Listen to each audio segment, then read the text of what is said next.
I got sick too. You're welcome.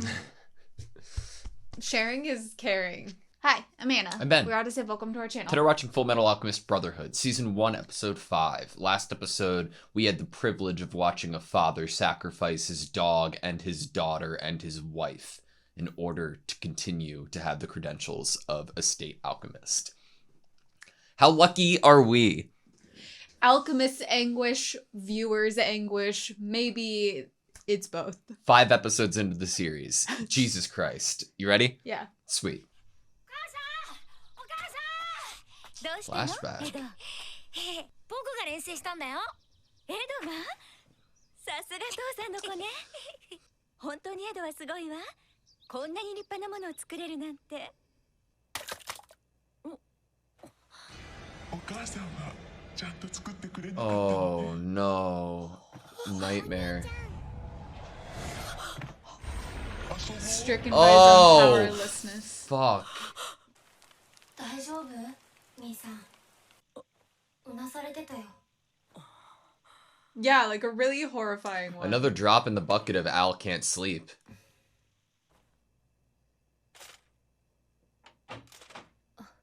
Hi, Riza. 二人とも。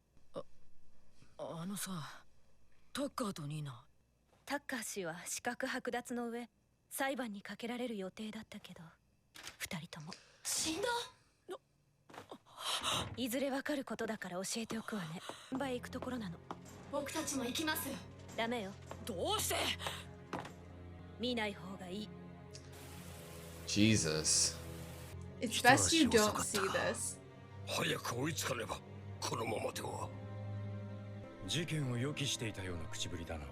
どういうわけだ？あらぬ噂を広めて我らの信仰心を乱し弾圧を企んでいる。だが屈してはならん。武器を手に立ち上がるのだ。 So he still has people that are just so desperate to follow him. But I thought Gluttony ate him.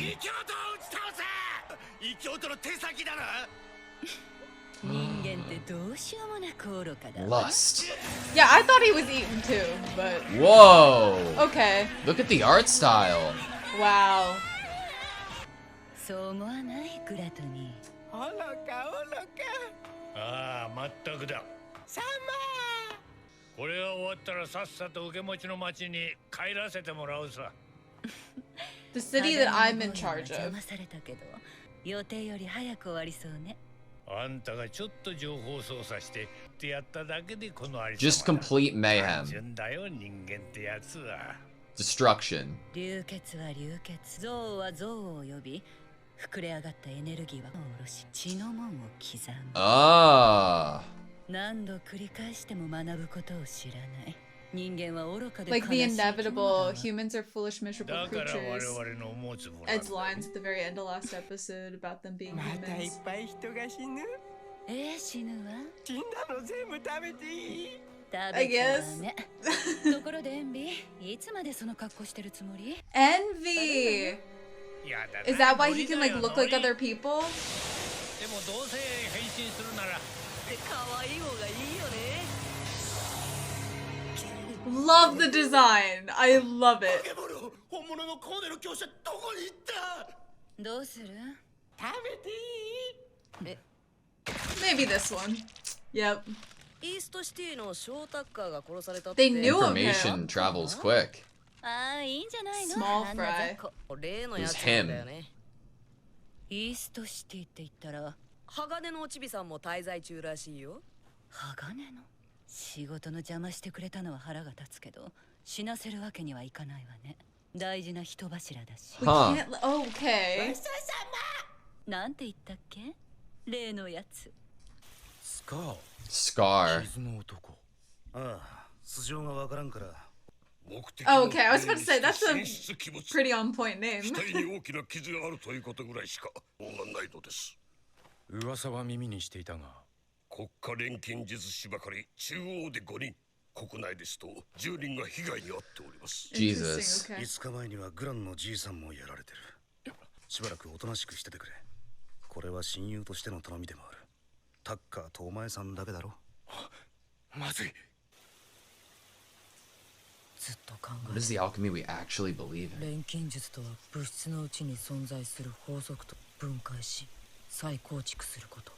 この世界も法則に従って流れ、人が死ぬのもその流れのうち流れを受け入れる。Makes me think of Roy's line at the end of last episode as if they're almost That's the what same or teacher would always say to 分かっ us. てるつもりだった。だから母さんを、そして今もどうにもならないことを。 The limitations. あの時から少しも成長しちゃいない。雨ならもやもやした気持ち流してくれると思ったけど。 wash away. Interesting with the like kind of church 顔に当たる music. 一粒すら鬱陶しい。肉体を持たない僕には雨が肌を打つ感覚もない。寂しいし辛い。僕はやっぱり元の体に、それが世の流れに逆らう。 Even if it means going against the flow of the world. Oh no.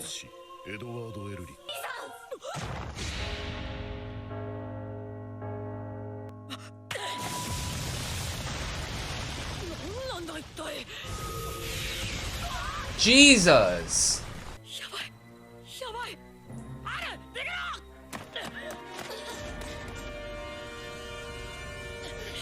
The look in his eyes is just terrifying. I don't know why I thought that he wouldn't want to kill Ed.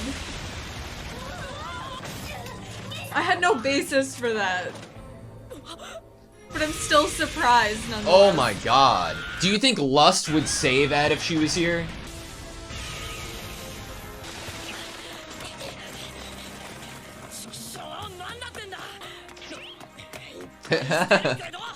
Really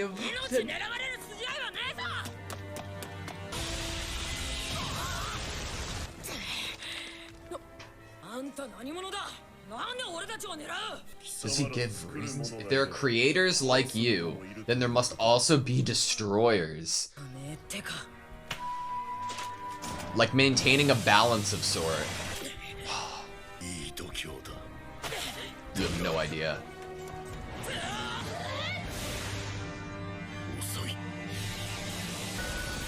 Oh shit! Fullmetal Alchemist. Fullmetal Alchemist. Can we repair that? Can Winry Oh, do see, yeah, he anything? didn't even know. So he thought that he was gonna hurt someone there, and Al's fine. Bodily destruction. Oh.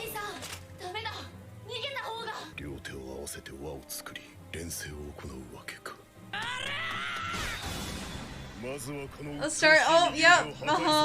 We'd go for the hands. That makes sense. No!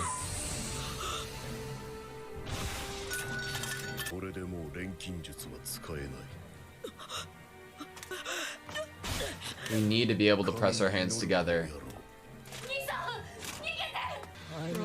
Roy. 祈りたい神様がいないんでね。弟、アルも殺す気か。邪魔をするならば排除する。 Because just you because are he's a the, state alchemist? He's the one that has the title. じゃあ約束しろ。弟には手を出さないと。兄さん、約束は守る。何言ってんだよ、兄さん。だって逃げるんだよ。やめろ。やめろ。やめろ。 Someone. Roy? そこまでだ。随分と派手に。 Oh. 一連の国家錬金術師殺しの犯人として貴様の身柄を He's so good. 錬金術師と本来あるべき姿を異形へと変えるもの。すなわち万物の創造主たる神への冒涜。あれは神の代行者として裁きを下す。 Do you think he learned alchemy just for this purpose, or he already knew it? 面白い。お前たちは手を出すな。マスター大佐。 Roy. スタング炎の錬金術師。今日はなんと良き日よ。我が名を知ってなお戦いを挑む愚か者め。 What the? What? いきなり何をするんだ君は。アイサは下がっててください。 Useless on rainy I was days. okay. あ、そうか。こう閉めてちゃ火花出せないよな。That is a really, that sucks. That really sucks for him.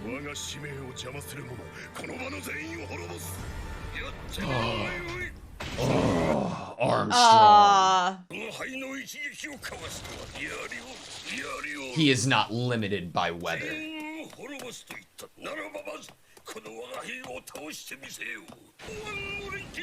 Strong arm. Okay. I like the title. This be the guidance of God.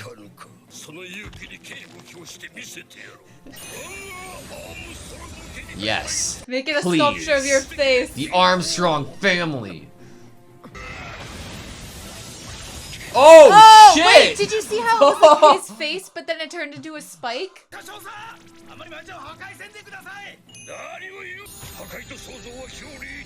Two sides of the same coin. Oh! Wow, that so mirrors what Scar said to Logic Ed. is phenomenal.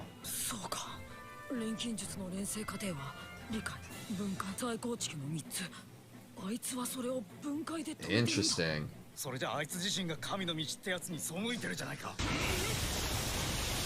しかもなぜ国家資格を持つ者ばかりを狙うのか。You can stop at a certain stage in the process. That's insane.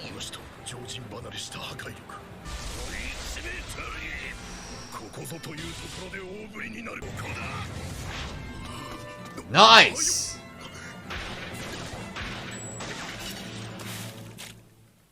Got him. 早いですね。一発かすっただけです。 They recognize him. Ishba- Oh my! They were trying to figure out what his issue was.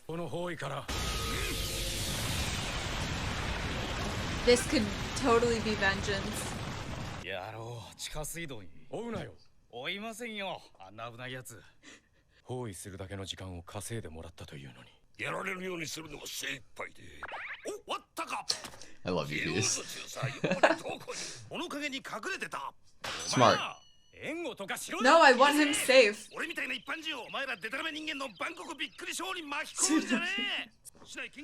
It's so interesting, though. You said vengeance, but why would you phrase it under the umbrella of God, then?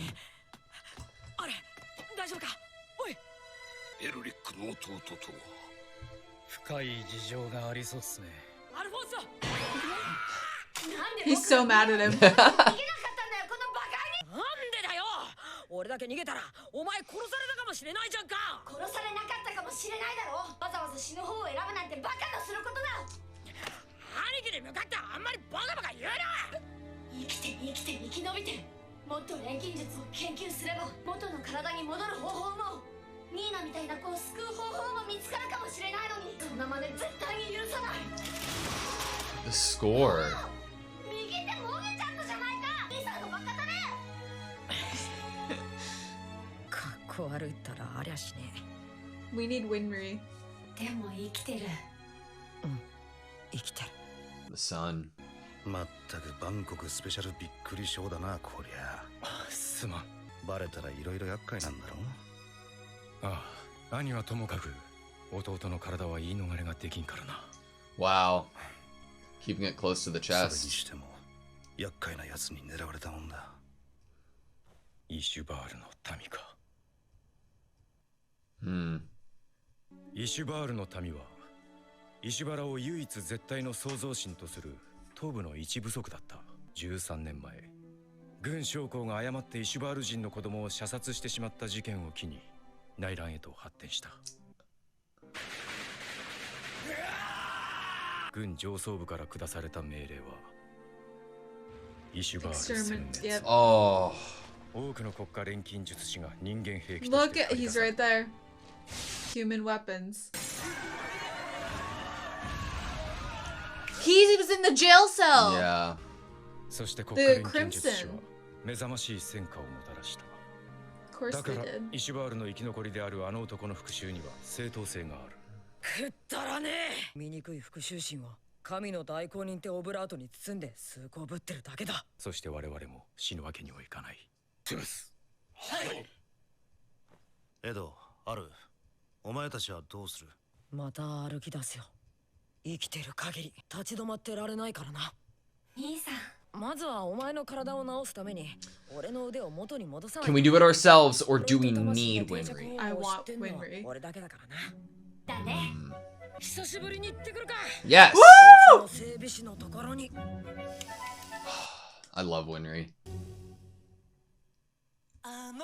Why stop there? Give me more Winry. Okay, that was Fullmetal Alchemist Brotherhood Season 1, Episode 5. I feel like we got some answers to, you know, the ideology that Scar holds, because throughout the episode, you get the impression that it would be holding a grudge or some type of revenge that you'd be enacting from the Ishvalan Civil War. But from his own perspective, he is spouting the words of God and saying his beliefs on creation and decomposition and reconstruction.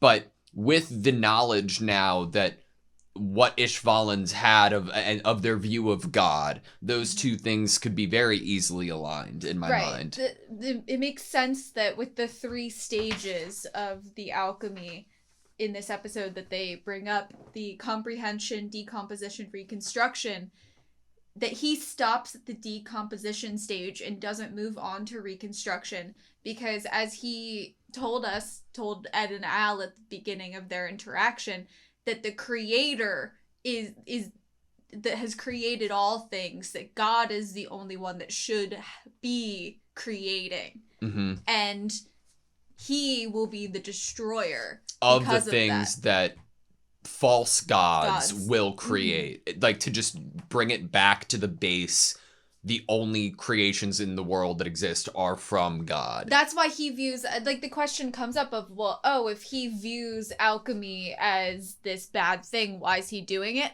Well, he's found the loophole, which is stopping before the creation stage. Yeah. He's found a way to go about enacting revenge or pain or destruction onto his enemies without crossing a line that makes him feel like he is a traitor to his god, going against his god. Yeah.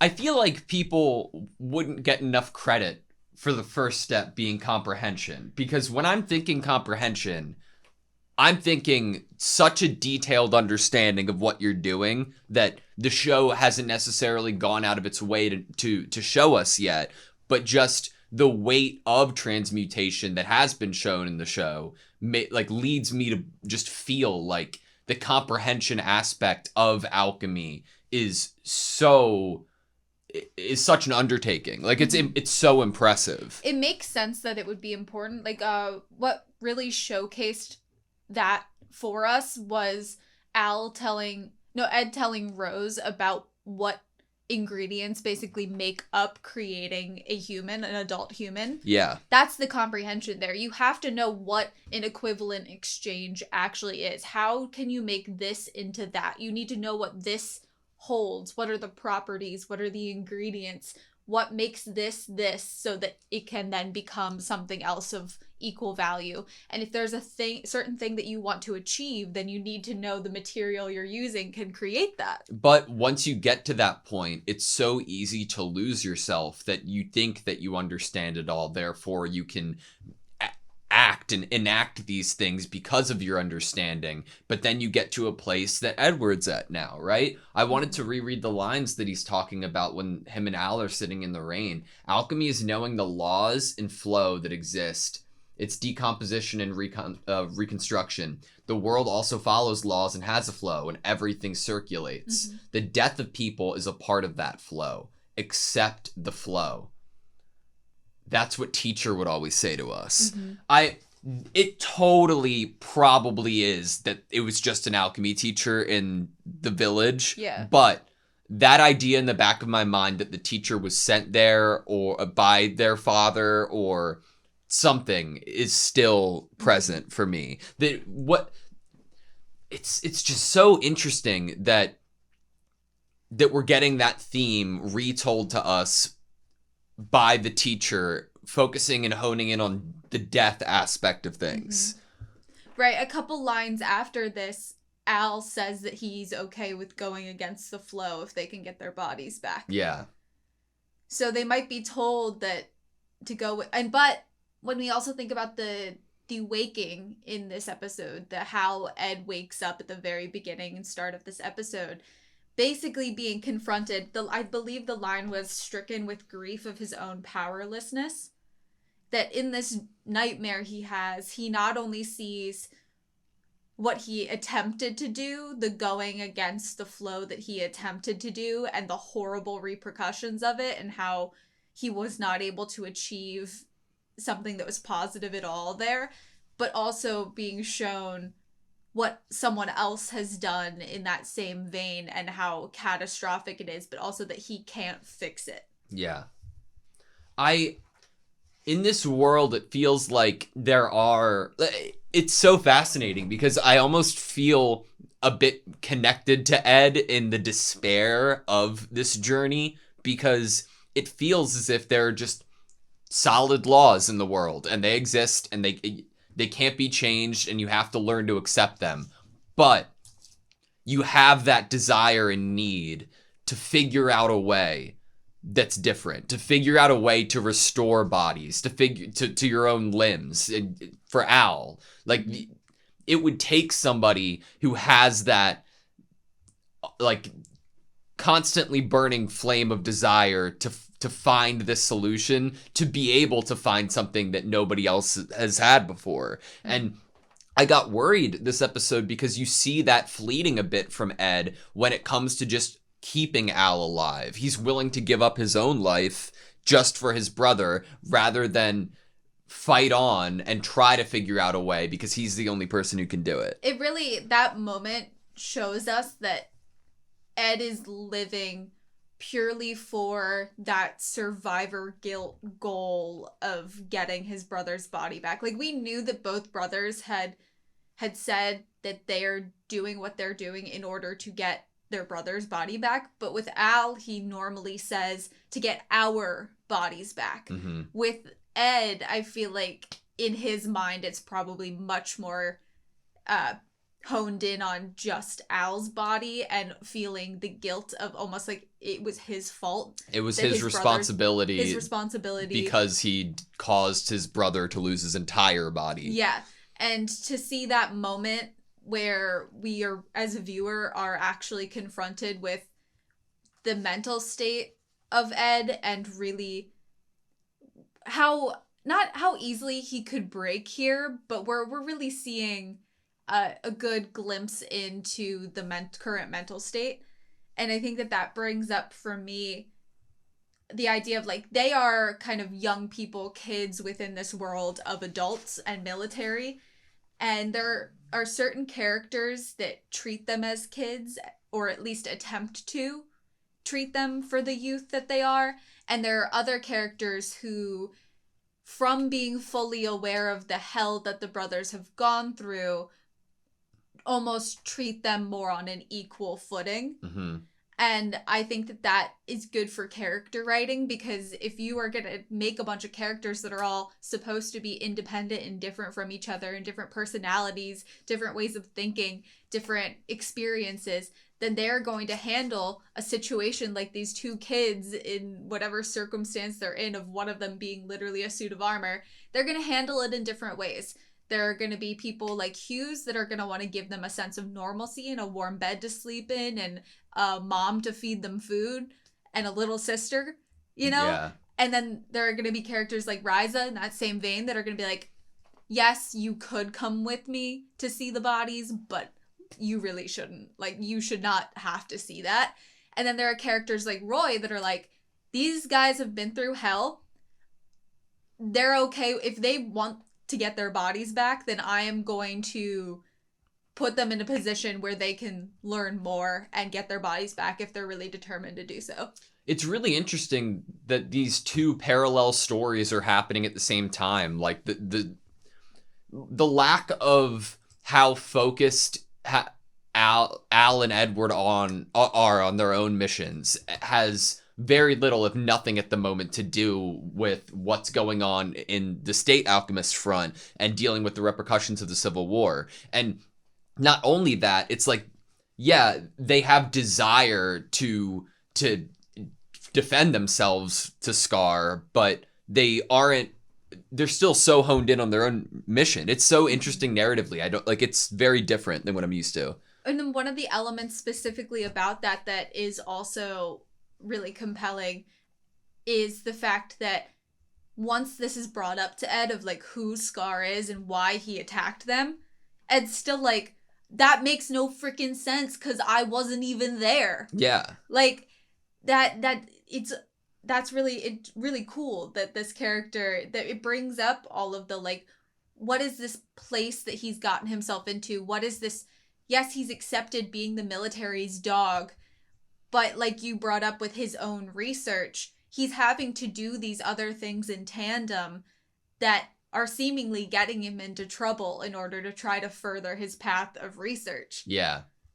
In getting the privileges you have along with being a state alchemist, you don't think about that you're also identifying. You're now a part of a bigger, you're a part of a group now that now history. Works for, you work for Bradley. Yeah. You have a title. You are the Fullmetal Alchemist. You are important to this military. You're known as being a part of it now. And he's seeing that there are repercussions to that.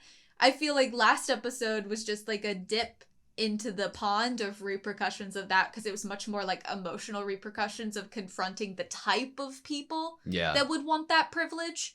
And Roy has a line at the end of last episode that I really liked that was really scary and intimidating, with the fact that this is not going to be the first time that Ed and Al come to face someone that has become a state alchemist or has a certification and does effed up things.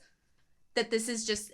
And honestly, at the end of last episode, I remember being really perplexed with the fact that Roy was almost talking, as he was walking down the stairs, he was almost talking about himself and the other state alchemists as being very similar to Tucker. Yeah. Just this fact that you are advancing things for your own desire and it could be hurting people. I think it was the Crimson Alchemist, Kimberly, I think his name is. Kimberly, we actually got to see a visual of him during that Civil War. Civil War, yeah. God, it's so... I would love to see more of his character. He interests me so much. I want to know what Crimson is. I know we tried to theorize a little bit about what it could be. I feel like a lot of other characters, their little names that they're given, maybe it's because I know what the power it is that they do with their alchemy is, and then I can attach that to the name. But like Sowing Life, it sounds like someone who's literally crafting chimeras. That makes complete sense. The Flame Alchemist, Fullmetal Alchemist, I would be like, oh, is he made fully of metal? You know? Yeah. But what is Crimson? What does that tell me about... What was Armstrong's name? Strong Arm. Yeah. I'd feel like he's incredibly buff and strong. Like, that's what I would think upon hearing that name. But what does Crimson mean? I would love to reread what him and Isaac were talking about. Like, you must know what Bradley made us do there. That's why you killed those officers, right? And then he laughs it off. Please don't misunderstand. I do not think in such sophisticated terms. Interesting. I killed those guys because I wanted to kill them, nothing more. Mm-hmm. So do you think that was always just Kimberly's like way of thinking and going about things, and maybe he even felt better about massacring these people? Killing. Yeah.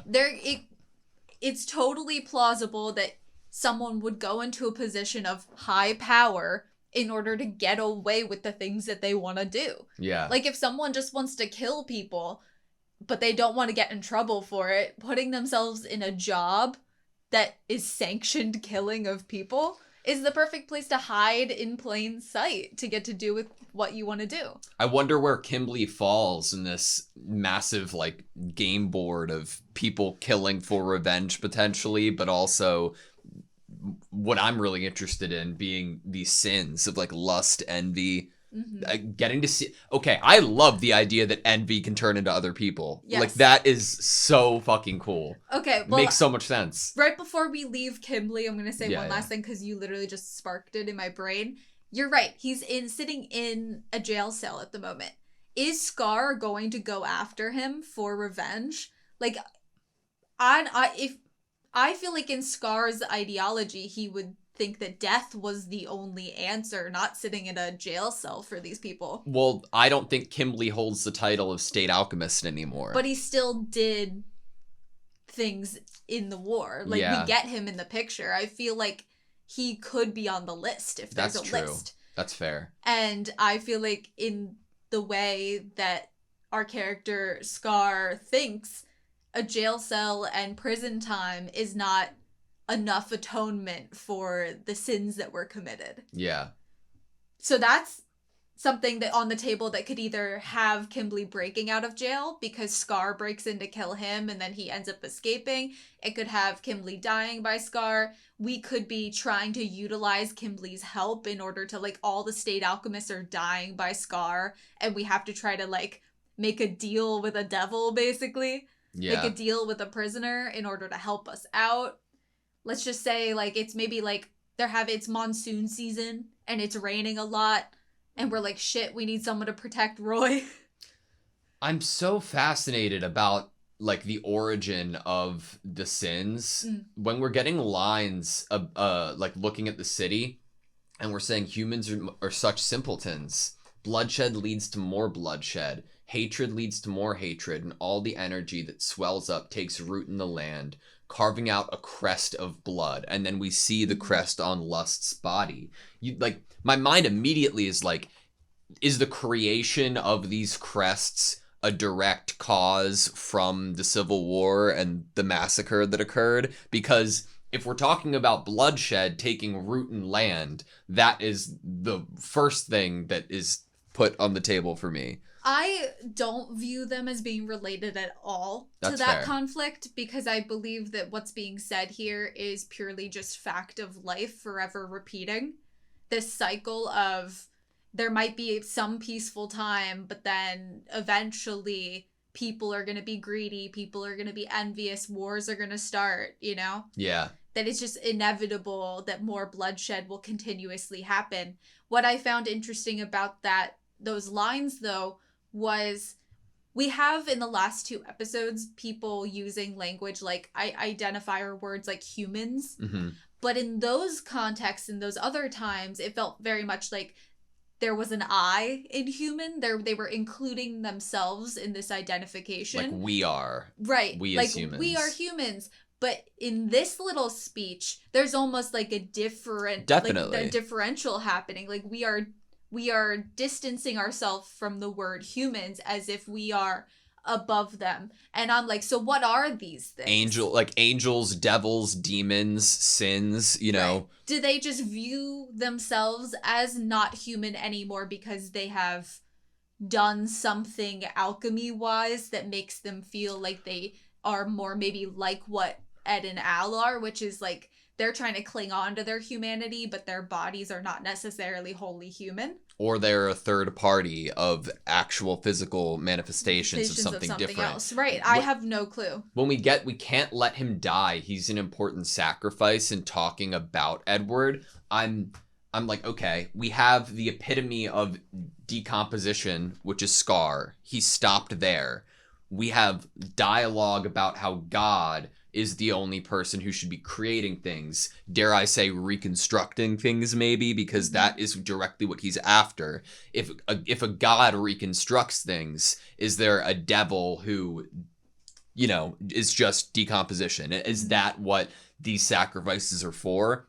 To try to manifest They're going to finish ahead of schedule, whatever it is. They each have a city they're in charge of, or at least this new one that we're meeting, Envy, has a city that he's in charge of.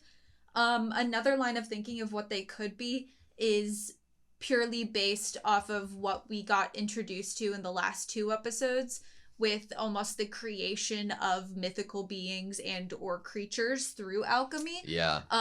This idea that something that never actually existed in this world could still be created just with the right ingredients and the right power source, that we could even mutate or modify humans to be inhuman. Like, a human that now has been mixed with something where it wants to eat other humans. You know, that there could be a human that has now been given some sort of power to be able to change into other people through some sort of mixing of a human and something else with alchemy. I think I have a new favorite character. The moment with Roy this episode was the best thing I've ever seen. Oh, him getting pushed out of the way? Yeah, because he can't use his alchemy in the rain. She literally, like, slides under him. Like, that was amazing. But narratively, I wrote this down as a question, so I'm gonna bring it up now. Narratively, is there a reason why it's been raining for like 5 episodes now, or every time Roy could be fighting? Are we doing something here narratively? Is that on purpose that we aren't having him full on show us the majesty of his flame alchemy yet? I don't think so. I think that it could be used thematically as a dramatic buildup. Like, you're gonna be, as a viewer, excited to see exactly how strong he is when he's in his element. You know? Yeah. That's what I feel like we're building it for that reason, especially with him, the ending of this episode being almost a line to him of, you better watch your back. Like, he is the target for Scar at the moment. Yeah. And I feel like we are keeping him out of the limelight with his alchemy and building him up as this flame alchemist that, oh, it's raining, so I can't show you my true power, for an ultimate battle between him and Scar when it's not raining. Do you think if he had an umbrella, it would change? Like, is it just when the fire comes out of his, transmutation circle? Like, is it just when it leaves his glove?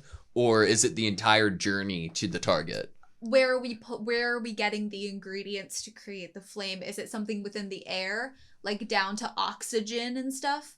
And rain in the air, does that change kind of the composition of what we can pull from in order to create flame? Interesting. I know very little about science. I feel like I need to know a little bit more about science to, like, be able to theorize about how to create things with alchemy. You can't make sparks when it's this soggy. I think it's more direct then. But I don't know. He doesn't know. I don't know. I love Ryza. I'm excited to see Winry next episode. As soon as, literally, I don't know if this was, like, bad of me, but my first thought when Al gets hit first was the initial, oh my god, that means we gotta get fixed up. Yeah. And then Ed's arm gets shattered. I'm like, yeah! Not because I'm happy his arm got... I'm happy that we're gonna see the grown-up version of Winry, like, working on the arm. I'm excited about that. Yeah. Or grown up more so than when we last saw her. I don't really exactly know the age. I know there's math involved, and I'm not super good with math. It's probably, like, 16, I think. Does not sound like you would be a good alchemist. My worst subjects were science and math, oh, no. So I feel like... Think about it like baking. Maybe that would help. But the issue is, I'm a slow baker. Ugh. Like, because... What am I gonna do? Like, I could You're not... Hughes. I could not be an alchemist. Like, I would be taking my sweet freaking time. I wouldn't be able to be a fighting alchemist. I could be, like, in a little laboratory somewhere taking my time, but I'd probably more likely be a Hughes. Which brings me to another thing from this episode. We finally have kind of confirmation of who knows and who doesn't know about Al's situation. I wonder what... It's just, like, the assumption that your mind immediately makes after seeing that. You'd assume the situation that happened. That there was human transmutation involved, just by seeing that. Like, why is it to them way more likely that it's just a small voice of a person inside a giant suit of armor? Like, is it because they just see weird things every day? I think that they're just like, yep, there's a kid in that big suit of armor. The lack of seeing human transmutation and knowing that there's always consequence for it would lead you to the... Like, there's no fucking way a little kid was able or would do this. You're right. Yeah. The idea that it's shock value enough that Ed and Al would have even tried, but also been able to attempt at least something. Because they're, like, basically prodigies. But, yeah, that honestly, Hughes, I wonder if he's going to go back home and tell his wife and his daughter, or if he's just going to continue to keep that a secret for himself. We got, like, granted it was just a dream, but Edward's mom being like, you are your father's son, in regards to transmutation. God, I need to know more about him. This glasses man in the intro. I don't know if I'm excited to eventually meet him and or learn more about him, and I think that's because, especially after last episode, but like anime in general, I feel burned about like parental figures. Do you think at this point in time Edward knows more about his father than before coming to become a state alchemist? Do you think that he's used any, like, or he just doesn't give a shit, or he's used any of his credentials or connections now to ask questions? So I would take my answer to that question from this episode. I believe that there was kind of, I don't think it was explicitly said, but I might be reading between the lines, with Ed and Al talking at the end of the episode when they're all in the room with all of the other state alchemists and military, is this idea that like maybe they haven't had time yet to actually do their own thing. They've been busy doing work as dogs for the military, and they haven't really had enough concrete time to be working on their own I'd put goals. Trying to find a philosopher's stone and getting our bodies back before them trying to think or figure anything out, like about their dad. Yeah, 100%. Their dad is not a priority. But maybe dad should be, because dad might be able to tell us some stuff. Maybe, but that's just like a what if. But doesn't that interest you? And if that isn't at the front of their minds, how would their dad being in the show, how would it meet? You know, right. If they aren't looking for that, how would they come across him? I feel like, at least in a theory and guessing place at the moment, dad has to hold some secrets. Dad has to have something, know of something, be involved with something, have studied something that would inevitably help us out in the future and or traumatize us. That's fair. Horrify us. All right, that's all I have you. I think my last thing was just that I feel so naive having thought that Scar would not have tried to kill Ed. When it happened, I remember like Roy's face, you know, when he heard of like Scar and he's thinking about it. You get this face on the screen in this episode right before we see what Ed and Al are doing, and it gives this energy like he's worried about them, like, oh shit. Like, he just thought about them. Like, he's like, oh my god, is there anyone else of note other than you and Tucker? And he's like, shoot. And in my head, once we went to the scene of Ed and Al, I was like, why would Scar want to kill them? You know, like, they're just kids. Yeah. You know, like, I went so naive, and I don't know why he obviously, in his own way and ideologies, was able to convince himself that killing a child dog combination was appropriate. So why wouldn't he also be okay with attacking this alchemist? Well, no, it's about status, right? It's about like what... Yeah, but I just thought that for some reason I thought that with his... I didn't think that Ed had certification, but maybe I just like missed that. I thought he was just a state alchemist. It's about the level you're at, too. Like, of note, how prominent your name is. Yeah, and I thought maybe just because of age, like, I guess that's when I feel like someone is spouting something that's maybe of higher morality to some extent, even though he did awful things. He at least, like, I thought maybe respect for kids or, like, protection of kids would be in there somewhere, but then that's why I'm saying I'm naive, because he literally also just killed a kid in the last episode.